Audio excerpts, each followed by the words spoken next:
Friends, हम इतिहास पर नजर डालें तो पता चलता है कि इंसान ने हर डिसरप्शन को एक नए अवसर में बदला है। आज हमारे सामने फिर ऐसा ही अवसर आया है। हमें मिलकर इस डिसरप्शन को मानवता के सबसे बड़े अवसर के रूप में बदल देना है। फ्रेंड्स, भारत बुद्ध की धरती है और भगवान बुद्ध ने कहा था, right action comes from right understanding. इसलिए ये बहुत आवश्यक है कि हम साथ मिलकर ऐसा रोड मैप बनाएं जिससे एआई का सही इम्पैक्ट दिखे। और सही इम्पैक्ट तभी आता है जब हम सही समय पर सही नियत से सही निर्णय लेते हैं।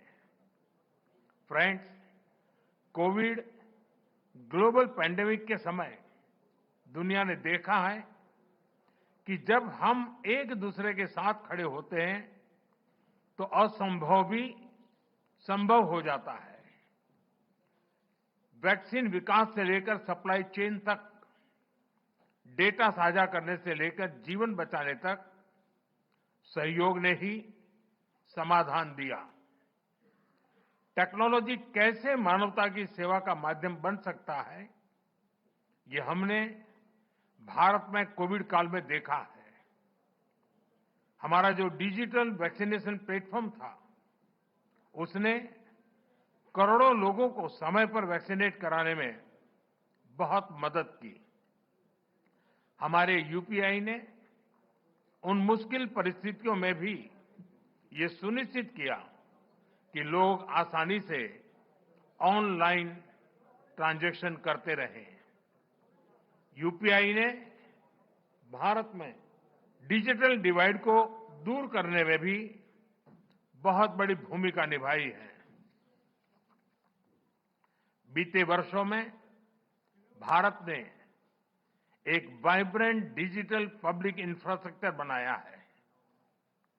हम इसे दुनिया के साथ भी शेयर कर रहे हैं, क्योंकि हमारे लिए टेक्नोलॉजी पावर का नहीं बल्कि सेवा का माध्यम है। पावर नहीं, एम्पावर करना। एआई की दिशा भी ऐसी होनी चाहिए जिससे पूरी मानवता का कल्याण हो।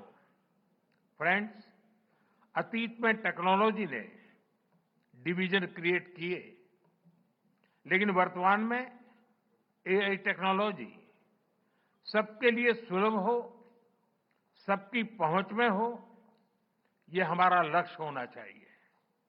इसलिए आज जब हम एआई के फ्यूचर पर चर्चा कर रहे हैं तो हमें ग्लोबल साउथ की आकांक्षाओं और प्राथमिकताओं को भी एआई गवर्नेंस के केंद्र में रखना होगा। एक्सेलेंसी, युग चाहे कोई भी रहा हो, एथिक्स हमेशा ही चर्चा के केंद्र में रहा है।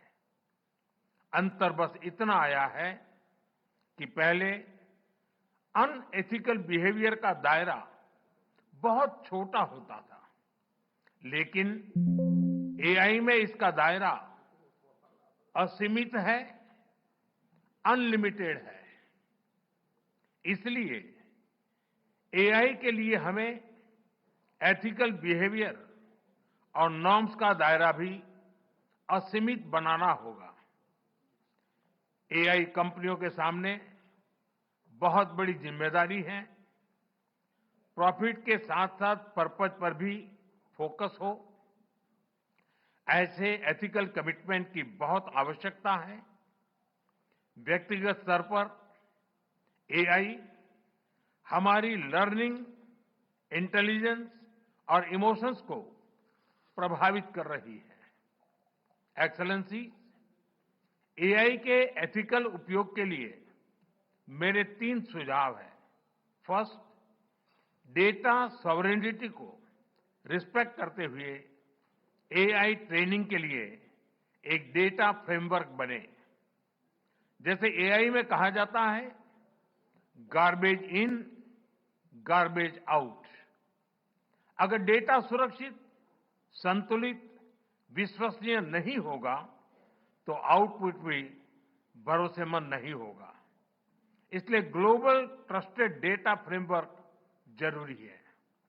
सेकंड, एआई प्लेटफॉर्म अपने सेफ्टी रूल्स बहुत क्लियर और ट्रांसपेरेंट रखे। हमें ब्लैक बॉक्स के बदले ग्लास बॉक्स अप्रोच चाहिए, जहां सेफ्टी रूल्स देखे और वेरीफाई किए जा सके। तब अकाउंटेबिलिटी भी क्लियर होगी और बिजनेस में एथिकल बिहेवियर को भी बूस्ट मिलेगा। थर्ड, एआई रिसर्च में पेपर क्लिप प्रॉब्लम का उदाहरण दिया जाता है।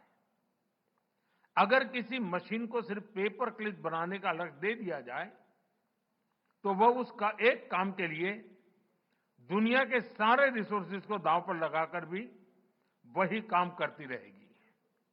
इसलिए एआई को क्लियर ह्यूमन वैल्यूज और गाइडेंस की जरूरत है। टेक्नोलॉजी पावरफुल है, लेकिन डायरेक्शन हमेशा मानव ही तय करेगा। फ्रेंड, आर्टिफिशियल इंटेलिजेंस एआई की ग्लोबल जर्नी में एस्पिरेशनल इंडिया एआई की बड़ी भूमिका है और अपने इस दायित्व को समझते हुए भारत आज बड़े कदम उठा रहा है।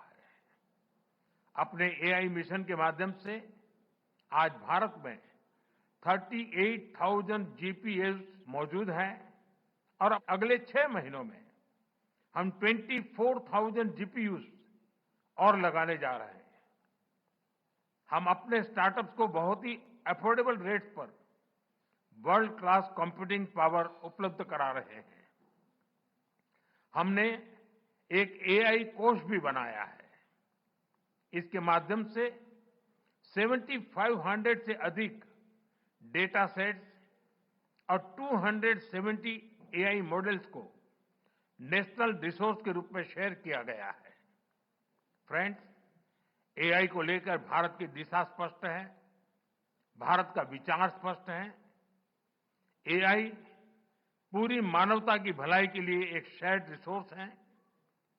हमें मिलकर ऐसा एआई फ्यूचर बनाना होगा जो इनोवेशन को आगे बढ़ाए, इंक्लूजन को मजबूत करे और ह्यूमन वैल्यूज का समावेश करके आगे बढ़े। जब टेक्नोलॉजी और ह्यूमन ट्रस्ट साथ साथ चलेंगे तो एआई का सही इंपैक्ट दुनिया पर दिखेगा। तो यहाँ पर प्रधानमंत्री का लीडर्स प्लेनरी में संबोधन और एथिकल एआई के लिए 3 सुझाव